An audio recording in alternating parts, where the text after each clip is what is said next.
Hello students, स्वागत है आपका आपके अपने YouTube channel physics bye Vipin Dhiman में। ये वीडियो मैंने बनाई है जो इंग्लिश मीडियम के बच्चे हैं उनके लिए। इससे पहली वाली जो वीडियो थी उसमें मैंने डेफिनेशन ऑफ डायमेंशन आपको एक्सप्लेन की थी। इस वीडियो में मैं आपको बता रहा हूँ कि जो डायमेंशंस होती हैं या जो डायमेंशनल फार्मूला होता है वो कैसे कैलकुलेट करते हैं। किसी क्वान्टिटी का डायमेंशनल फार्मूला कैलकुलेट करने की क्या मेथड होता है। तो इसके लिए पहले कुछ पॉइंट्स हैं वो आप समझ लीजिए। Some important points are there. कौन कौन से पॉइंट हैं आप समझ लीजिए कि जैसे लेंथ का यूनिट है तो लेंथ का यूनिट क्या होता है, मीटर हो सकता है, सेंटीमीटर भी हो सकता है और मीटर हो सकता है इसकी जगह, और क्या हो सकता है, सेंटीमीटर भी हो सकता है और फुट भी हो सकता है। मास का यूनिट किलोग्राम हो सकता है या ग्राम हो सकता है या फिर पाउंड भी हो सकता है। ऐसे ही टाइम का यूनिट सेकंड हो सकता है, सेकंड की जगह मिनट भी ले सकते हैं, मतलब कुछ भी यूनिट जिसमें भी टाइम को हम मेजर कर सकें। आर भी हो सकता है। तो जहाँ भी कहीं लेंथ आएगी, मीटर आएगा, सेंटीमीटर आएगा, फुट आएगा, उन सब की जगह हमें जब डायमेंशनल फार्मूला हम लिखेंगे तो उन सब की जगह हम एल लिखेंगे, एल फॉर लेंथ। ऐसे ही मास के लिए हम एम लिखेंगे, किलोग्राम होगा तो भी एम लिखेंगे, ग्राम होगा तो भी एम लिखेंगे, पाउंड होगा तो भी एम लिखेंगे। सिमिलरली टाइम के लिए भी हम जो टाइम होगा हमारा, टाइम के लिए हम क्या लिखेंगे, टाइम के लिए हम टी लिखेंगे।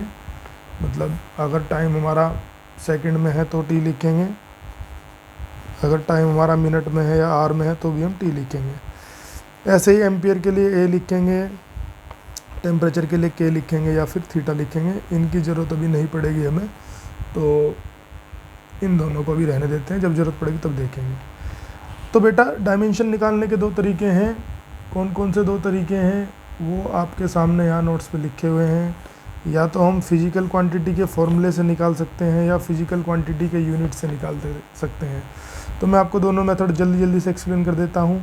जैसे एरिया है, एरिया का फॉर्मूला होता है लेंथ इंटू ब्रेड्थ और यूनिट होती है मीटर स्क्वायर। तो चाहे तो मीटर स्क्वायर डायरेक्ट मीटर की जगह एल लिख के ये एल स्क्वायर आ जाएगी, नहीं तो लेंथ को एल लिखते हैं। ब्रेड्थ, देखो ब्रेड्थ भी एक तरह की लेंथ ही है, ब्रेड्थ और लेंथ में कोई डिफरेंस थोड़ा ही होता है भाई। मान लीजिए ये पेज ही आपके सामने है, इस पेज को हम अगर ऐसे नापें तो मान लिया हमने ब्रेड्थ बोला और ऐसे लेंथ बोल दी, लेकिन जरूरी थोड़ा ये इसको ब्रेड्थ भी बोल सकते हैं, इसको लेंथ भी। तो लेंथ और ब्रेड्थ एक ही बात है, बस वो अलग अलग डायरेक्शन में मेजर की जाती हैं। तो लेंथ की जगह भी एल आ गया, ब्रेड्थ की जगह भी एल आ गया, तो कितना हो गया एल स्क्वायर। बिल्कुल सेम हमने वॉल्यूम की निकाली, length into breadth into height, तो एल इंटू एल क्या हो जाएगा, एल टू दी पावर 3। और यूनिट क्या होता है, metre to the power 3। Metre की जगह डायरेक्ट एल लिख के एल टू दी पावर 3 हम इसको लिख सकते हैं। तो आप देख भी रहे होंगे कि ज़्यादा कन्वीनियंट यूनिट से निकालना होता है। जब यूनिट से हम निकालते हैं तो वो ज़्यादा कन्वीनियंट होता है। इसके अलावा इसके बाद फॉर्मूला आ गया डेंसिटी का। डेंसिटी का जो फॉर्मूला होता है मास अपॉन वॉल्यूम, यूनिट होता है किलोग्राम पर मीटर क्यूब। किलोग्राम की जगह एम, मीटर की जगह एल टू दी पावर 3, ऊपर जाएगी तो -3। सेम वे में यहाँ पे लिख लेंगे मास की जगह एम, वॉल्यूम इससे पहले निकाल के L to the power 3 use कर लो, ऊपर जाएगी एल टू दी पावर -3।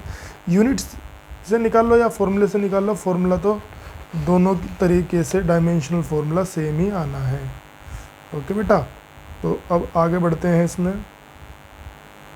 हाँ जी, तो आगे बढ़ते हैं। स्पीड और वेलोसिटी दोनों के डायमेंशनल फार्मूला सेम होते हैं। स्पीड होती है डिस्टेंस अपॉन टाइम, वेलोसिटी होती है डिस्प्लेसमेंट अपॉन टाइम। और मैंने इससे पहली वीडियो में आपको बताया था डिस्टेंस, डिस्प्लेसमेंट, लेंथ, इन सब की जगह हम एल यूज करते हैं। तो इनकी जगह एल आ जाएगा और टाइम की जगह टी आ जाएगा, तो यूनिट आ जाएगा एल टी -2। तो वेलोसिटी और स्पीड दोनों का यूनिट सेम होता है, क्या होता है, मीटर पर सेकेंड। तो यहाँ से भी डायमेंशन सेम आ जाएगी, एल टी -1। अब इसके बाद एक इसमें छूट गई है एक्सेलरेशन की। अगर एक्सेलरेशन लिखोगे तो वो तुम अपने आप करना, मैं एक्सेलरेशन का तुम्हें टास्क दे रहा हूँ। एक्सेलरेशन की यूनिट डायमेंशन तुम खुद निकालना। इसके बाद आता है लीनियर मोमेंटम। ये मैंने एग्जांपल से भी कल क्लियर किया था। लीनियर मोमेंटम होता है मास इंटू वेलोसिटी। मास के लिए एम यूज करते हैं, वेलोसिटी इससे पहले लिखिए एल टी -1, तो क्या हो गया, एम एल टी -1। अगर यूनिट से देखेंगे तो मास का यूनिट होता है किलोग्राम, स्पीड का होता है मास पर मीटर पर सेकेंड। तो यहाँ से किलोग्राम और मीटर के लिए ml और नीचे सेकंड है तो t ऊपर जाएगा, t -1 हो जाएगा, ml t -1। सेम वे में हम फोर्स का निकाल सकते हैं। फोर्स का जो फॉर्मूला होता है हमारा होता है मास इंटू एक्सेलरेशन। देखिए मैंने यहाँ एक्सेलेरेशन की यूनिट डायमेंशन निकाल के दिखाई है। एक्सेलेरेशन क्या होता है? Change in velocity upon time. तो change in velocity upon time, देखो वेलोसिटी हो या चेंज इन वेलोसिटी हो, डायमेंशन सेम रहेगी, ठीक है।